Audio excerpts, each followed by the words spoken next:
पत्रकार वरून फोन आल्यानंतर काम करतात. आम्ही पण वरून फोन केला तर सहन होणार नाही. माहिती मेळाव्यामध्ये केंद्रीय मंत्री नारायण राणेंचं वक्तव्य.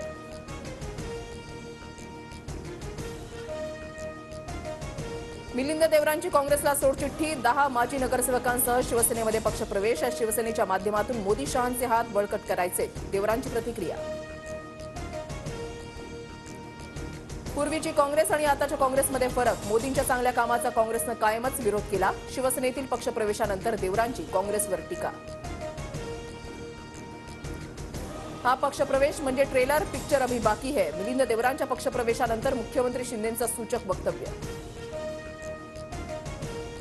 भारत जोडो न्याय यात्रेला भाजपा आणि त्यांचे सहकारी पक्ष घाबरले. लक्ष वळवण्यासाठी यंत्रणांची भीती दाखवून आमच्या काही सहकाऱ्यांना सोबत घेत आहेत. काँग्रेस प्रदेशाध्यक्ष नाना पटोलेंची टीका. खासदारकीच्या मोहापायी पक्ष सोडणं चूक. मिलिंद देवरा दक्षिण मुंबईतून खासदार होणार नाहीत. विरोधी पक्षनेते विजय वडेट्टीवारांची प्रतिक्रिया. महायुतीच्या तिन्ही पक्षांमध्ये मोठे पक्षप्रवेश होणार. देवरांच्या राजीनाम्यानंतर बावनकुळेंचा दावा. तर 15 दिवसात अपेक्षित नसलेले लोक भाजपमध्ये दिसतील. गिरीश महाजनांनी दिले संकेत. महायुतीच्या मेळाव्यामध्ये नाराजीचे सूर उमटल्याचं चित्र. नगरच्या मेळाव्याला निलेश लंके, अमरावतीमध्ये बच्चू कडू, नाशिकमध्ये भुजबळ तर हिंगोलीमध्ये सत्तारांची अनुपस्थिती.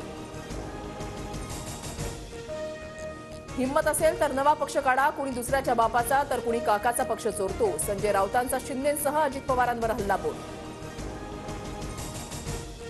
ठाकरेंनी घरामध्ये बसून राज्य मागे नेलं म्हणून आम्ही त्यांना पलटवलं. सत्तेसाठी बाळासाहेबांचे विचार विकणाऱ्यांनी टीका करू नये. मुख्यमंत्री शिंदेंचा पलटवार.